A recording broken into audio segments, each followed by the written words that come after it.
Hello fellow Gwent players. Today I want to discuss certain cards where I think that their provision cost is a bit too high for their power level. So there are obviously a lot of cards like this in the game. I've picked out 6 in particular that I think do not deserve their provision costs at all for the effect that they currently have. I'm not saying they should remake these cards or rework these cards.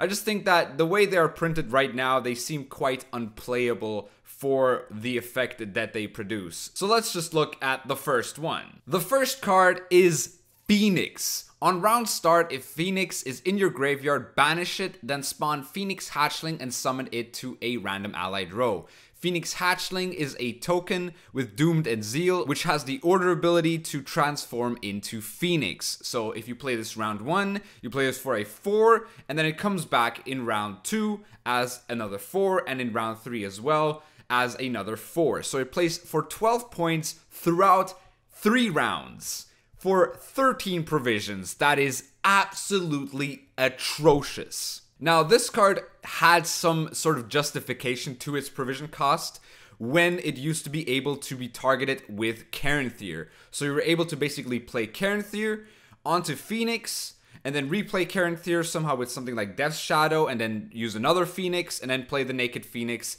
again. So you had like 3 Phoenixes for round 2 again, and 3 Phoenixes for round 3. So you had like 12 carryover in both of those rounds. But now that Cairnthir is unable to target neutrals, this card has the stat lines of a 8 provision card at best, since it just plays for 4 tempo. Now I don't know if there is a way to sort of create multiples of this nowadays, because I really don't think there is. There might be some weird sort of thing that I just can't think of right now, but as it stands right now, this is a 4 tempo card that you have to draw in round 1, and it just plays for 4 tempo basically. It's like, why does this card exist? It doesn't really give you that much anyway. Like 4 carryover isn't even that much. A lot of decks like Scoia'tael, for example, can create a lot of carryover, as well as Echo cards, which are technically also carryover cards, just play for a better effect and more points.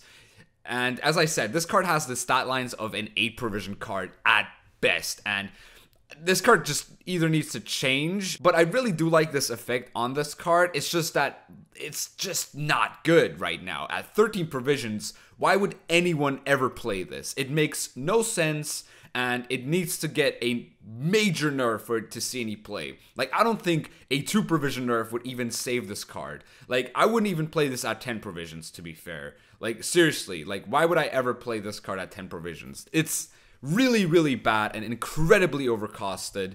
So yeah, that's the first of these cards. I think this is probably the most blatant one. Most of the other cards on this list are like 2 provisions too expensive, but this one seriously is like overcosted by a crap load. Like, it's actually obnoxious. Alright, then we have Wolfsbane. Damage all units with even power by 2, or damage all units with odd power by 2. So you can either damage 3, 5, 7 point units, all of them, or 4, 2, and 6, and 8, and so on and so forth units by 2. But it damages all units, so that also counts for your own.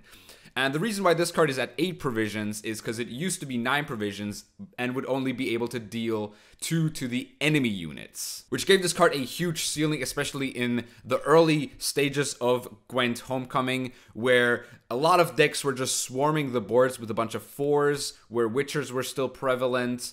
And this card would really sort of counter these strategies quite nicely. And then they kind of just changed it to damaging all units, and now it became pretty much unplayable. Because the stat lines on this card are basically the stat lines of a 6 provision card, where as a 6 provision card, you can play this for at least 6 points in some cases, and go beyond that in other cases, obviously. So it becomes like a sort of strategy card that's kind of cheap for certain types of decks, like no unit decks, or sort of like damage decks, or like ping decks in Skellige especially.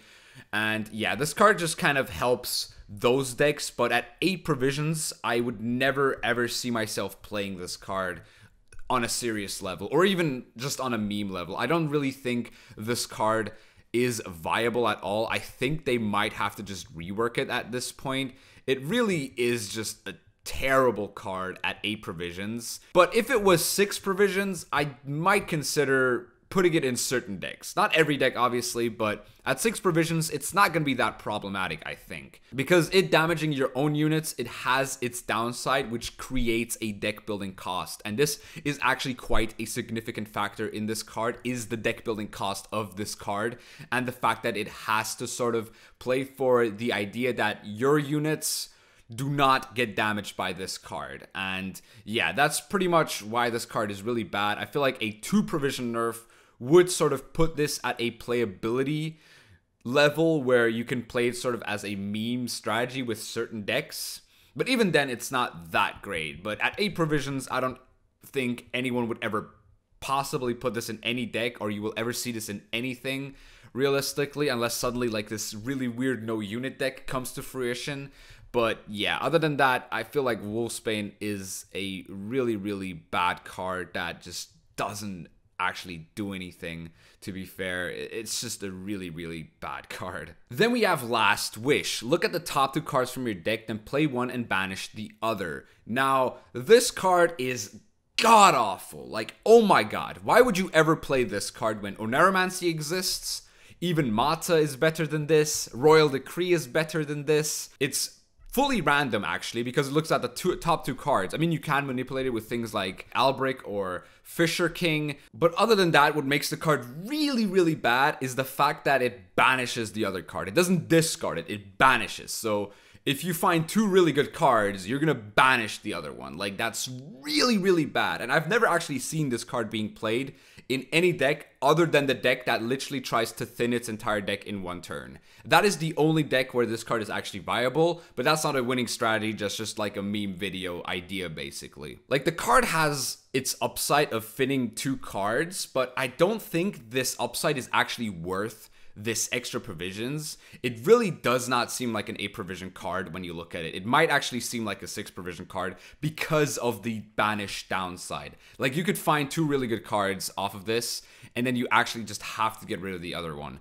And that is really, really bad. If it discarded the other one, I can see the 8 provisions definitely being a viable sort of provision cost for this, because then you could play it in Skellige where some cards sort of work with that synergy. But not even then. Like, it's still kind of terrible in that case. But at 8 provisions, I don't know why anyone would play this. I'm not sure if anyone would even play this at 7 provisions. This really is just like Roderick, but kind of worse at 6. Like, at 6 provisions, I feel like it could see play in certain decks that try to thin out their deck as much as they can. In something like Hyperthin, I think this could definitely see play at 6 provisions, but I would never play this at 8 provisions for sure. Like, even in Hyperthin, you could possibly like find your Tibor and you would have to banish it, and that's just awful if that happens. So that's still really, really bad. And the card actually has very little downside apart from the fact that it thins.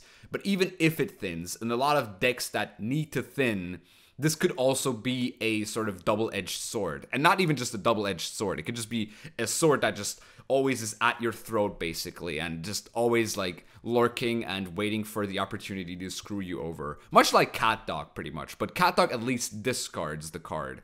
This just doesn't do anything that sort of has any synergy with anything. So Last Wish, I feel like at 6 provision, it could see play. It does thin 2 cards out of your deck, but it has a major downside coming with it if you don't find the right cards that work with it.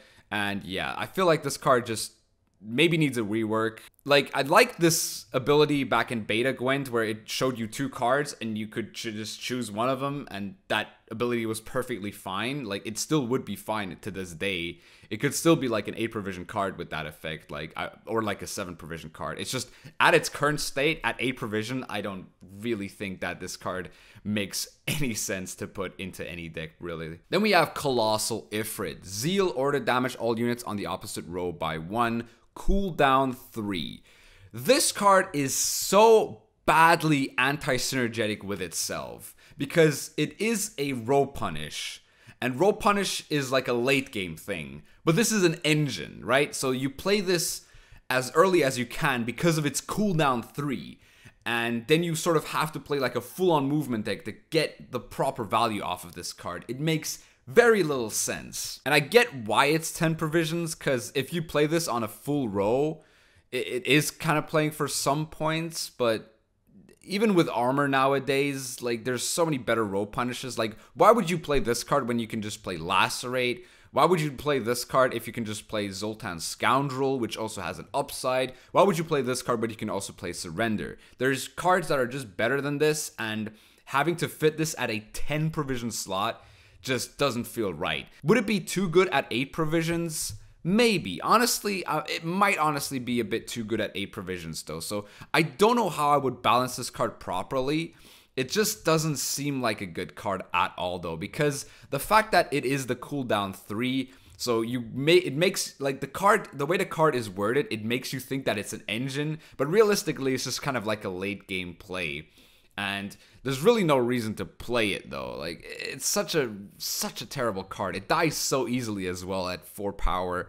It really has no impact on any game realistically nowadays. Like, you have to reveal at 8 provisions, which plays for basically the same effect, and you just have to play a ranged row, but she also has an upside at front row where she plays for 9 points. And this card is basically like a really bad version of Trivial. It's really, really bad. It's so garbage. Like, I can't fathom how bad this card actually is and how anti-synergetic with its idea it is. So yeah, I think the Trivial comparison is fair in this case, because Trivial is a faction card, but this is just not on the same power level as Trivial ever. Like, really it isn't, because the cooldown 3 on this card makes 0 sense. It is so useless, and it's probably the reason why they gave this 10 provisions, is because you can use this as an engine, but no one would ever actually in their right mind think that this is actually just an engine.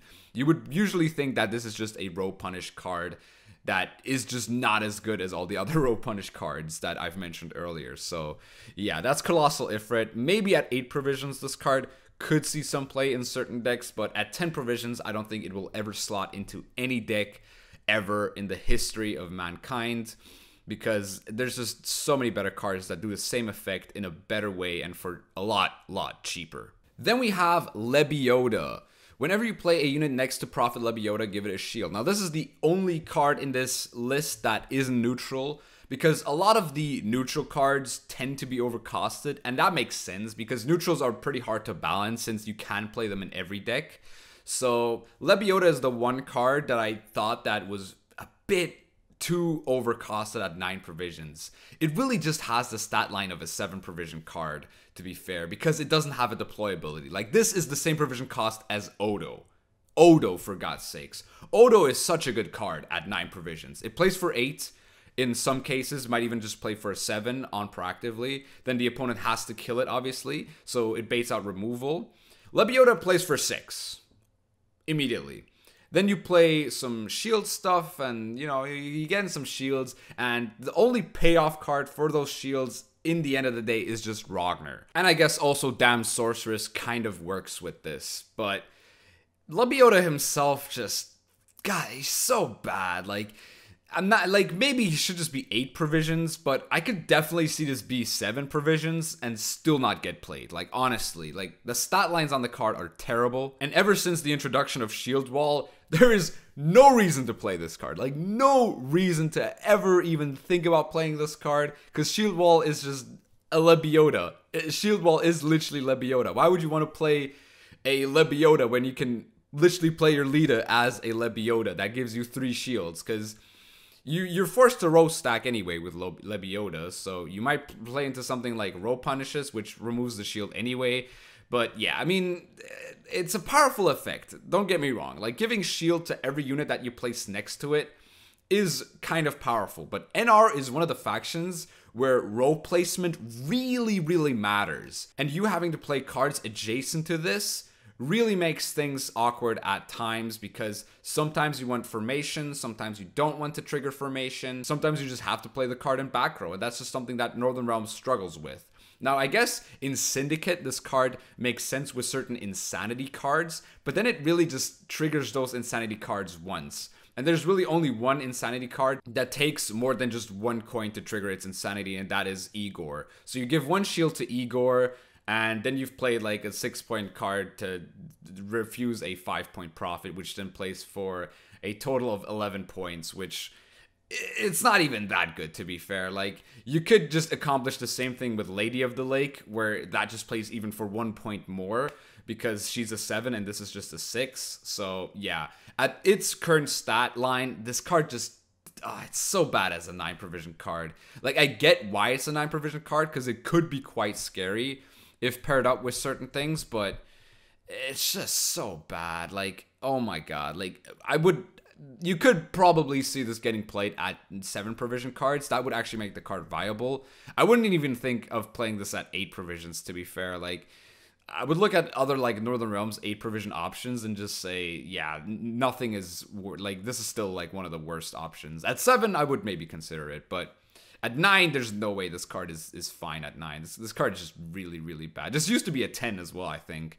Like, at 10 provisions, the card made no sense. Like, and even at 9, the card still kind of doesn't make sense. So, yeah, that's Librata, the only non-neutral card in this list. And last, and very close to being least as well. I mean, this is quite a close contender with Phoenix for being one of the most overpriced cards in the game, is Vesimir, Eskel, and Lambert. So their deployability is to summon Eskel, Lambert from your deck to this row. So you play one of these guys and the other two pop out from your deck onto the field.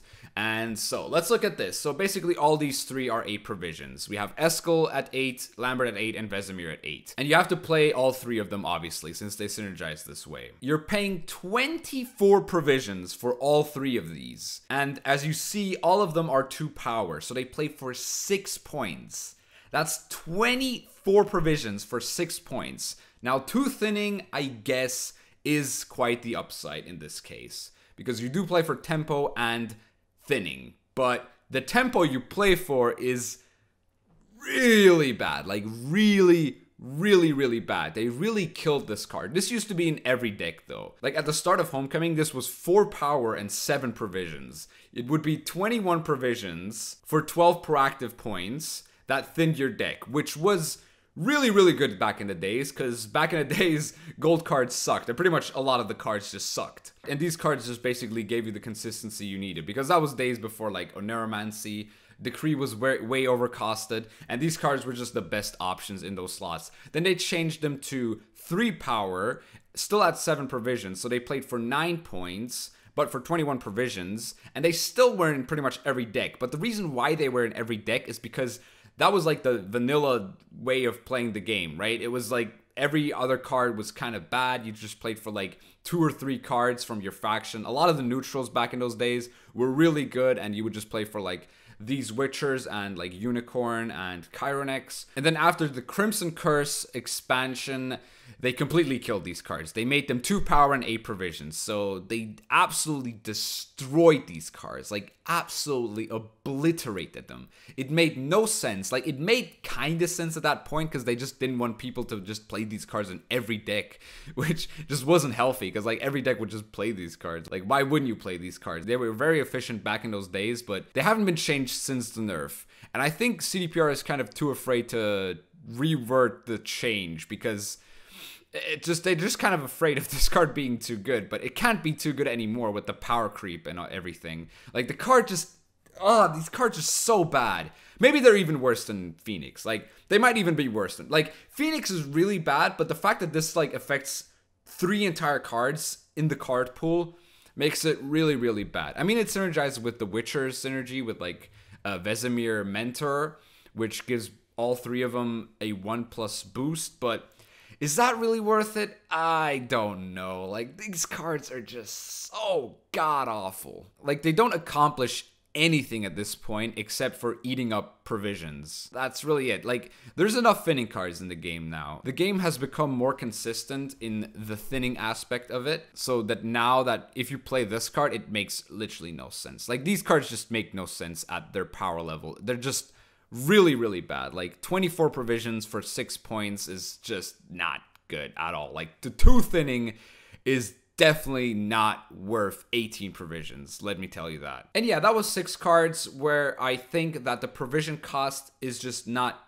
correct, or just completely wrong in the two main cases, basically the Phoenix and Witchers, obviously. The other ones just need maybe like a 2 provision buff. And yeah, I want to hear your thoughts on my thoughts and what other cards you think are way overcosted. And I would also like you to suggest what other sort of discussions you want me to talk about. Maybe I can do like an undercosted cards for the next episode where I talk about cards that just go way beyond their provisions. And yeah, I will try and make more videos like this where I actually discuss the game itself and like issues with the game or just like little changes that I would make with the game. I'll try and do it like once a week or every 2 weeks or so if I can, and maybe run out of meme card ideas. It's always good to have something like this on the side.